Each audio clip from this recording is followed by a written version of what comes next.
होननानै बुंदों मानो होनाय जादों बेखौ आक्रक रिलि माने आक्रक जों भटार्सफोरा दिनै 75 बोसोर जालांबाय भारतबर्ष स्वाधीन जानाया जोंनि मोनथाय जितु संबिधान इकुवेलिटी बेखौ मोनैनि थाखाय जों भटार्सफोरा आक्रोश जादों थारमाने हुस्रिखांदों हुस्रिखांनाय जों बे रिलिखौ लानाय जादों थारमाने बेहाय जा माने 6 टाइम जोनोम सान फालि हिसाबै जे अदालगुरिनि डेम्पु क्लाब गेलेनाय फोथाराव जों दिनै आक्रोश रिलि हिसाबै जों भटार्स पार्टी इन्टारनेशनेला अर्गानाइजेसन खालामदों नोंथांमोना बुंबाय थादों भटारशिप एक्चुअलि बे भटारशिपआ मा बेखौ लायोबा मा जायो भटारशिपआ जादों जोंनि मोनथाय आसनिया जादों नेतानि भिखारि जोंनो मोनथायखौ नांगौ जोंनो संबिधाना भारतनि संबिधाना इमान धुनियाकै बुंगासिनो दङ इकुवेलिटी जोंनो इकुवेलिटीखौ जों दासिमबो मोनाखै नेताया जायखौ गोसो जायो बेखौसो इकुवेलिटी होननानै माबा मोनसे रानना होदों ललिपप बायदि जोंनो बे सिस्टेमखौ नाङा दिनै 75 इयार्स जालांबाय भारतबर्ष स्वाधीन जानाया जोंनो मौलिक अधिकार हिसाबै जोंनो रांखान्थिनि उदांस्रिखौ जोंनो नांगौ नेतानि उदांस्रिया मोनबाय साख्रियाला उदांस्रि मोनबाय जों भट होग्राफोरा जायखौ एमएलए बानायो जायखौ एमपि बानायो बे एमपि बानायग्राफोरा एमएलए बानायग्राफोरा जों भटार्सफोरा दिनै दासिमबो जोंनि मोनथायखौ मोननो हायाखै बिनि कारनैनो जोंनो भटारशिपखौ नांगौ आरो भटारशिप मोनोब्ला गासै सुबुङा डेभेलप जागोन जेरैबायदि चाइनाया डेभेलप रासिया डेभेलप आमेरिकाफोरा डेभेलप जोंनि भटार्स पार्टी इन्टारनेशनेला बेखौनो अर्गानाइजेसन खालामदों जे आदार कान्ट्रिजों फाइट खालामनो हानाय हिसाबै जोंनि गामियाव जाहाथे जोंनि संसाराव जाहाथे गांनाय उखैनाय थानो मोना गोरिब गुन्द्रा थानो मोना जाम्बा जाम्बि थानो मोना दिनैसिम 75 बोसोर जालांबाय माने उन्दुनो खारनै बिसिना गैया हायाव उन्दुयो दाबो रायजोफोर बेनि कारनै जों भटार रायजोफोरखौ खावलायो जे भटार्स पार्टी इन्टारनेशनेलाव लैहोर फैनांगौ गावनि मोनथायखौ लानांगौ आरो संसारा मोजां जानांगौ आरो बे भटार्स जितु माने भटारशिपखौ जुदि मोनोब्ला आयेनखौ सोर लागू खालामगोन आरो मा सिस्टेमा माबायदि भटारशिप आयेना अलरेडि 2011 सनाव पार्लियामेन्टआव पास जानानै दंखायो मात्र बे समाव राज्य सभानि अध्यक्ष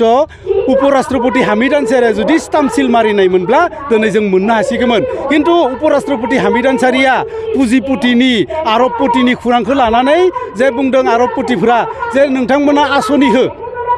अधिकार होनाङा आसनि हो बेबायदियै हामिद आनसारिया बुंदों दलं नागिरदों दलं होदों लामा नागिरदों लामा होदों स्कुल नागिरदों स्कुल होदों माइरं नागिरदों माइरं होदों दा नोंथांमोना जुदि थाखा नांमारगोलबा रांखान्थिनि उदांस्रि नांमारगोलबा दा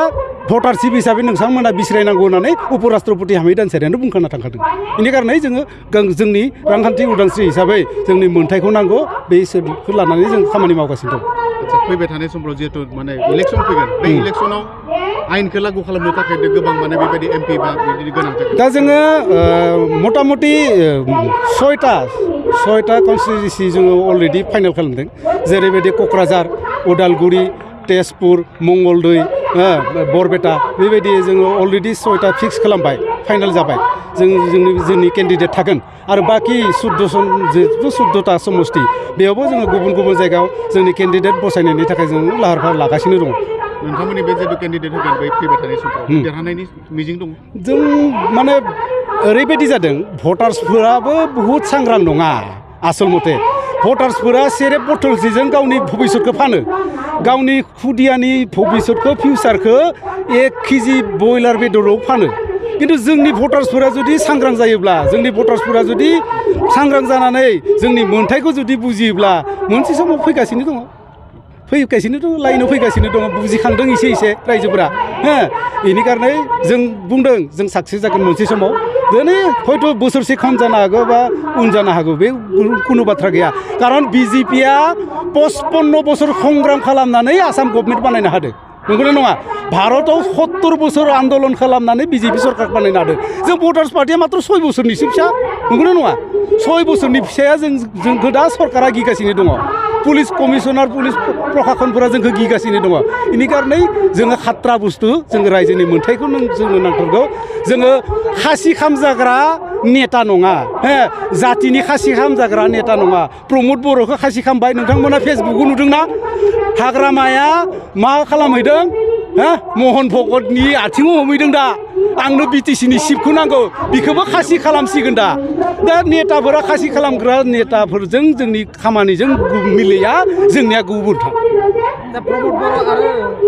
आसाम गभर्नमेन्टनि जिथु गाहाय बिथांजों नोंसिनि गेजेराव सावरायनाय जादों बिथांमोना मोन्थाइखौ लानानै जोंनि मोन्थाइखौ लानानै बिथांमोना एसे मिथिगौ खिन्थु मिथिगौब्लाबोले माथो जानोसै बिसोरो जातिनि नामाव आन्दलन खालामनानै गामसा गानफ्लानानै न' बड'लेण्ड नरेस होननाया दा बहा थांखो बिलाय हे न' बड'लेण्ड नरेसनि खुरांखौ बुङो दा बेथ' दा फान जाबायसो माला बिजिबिसो जाहैलायलायबाय बड'लेण्डनि बाथ्राया गैला दा बिसोरनि बायदि डुप्लिकेट नेता जों नङा आरो बेथ' हेमन्त बिश्व शर्मायाथ' जाब्रासो नङा होमबा बे कंग्रेसनिफ्राय बारना फैलायनाय आरो दा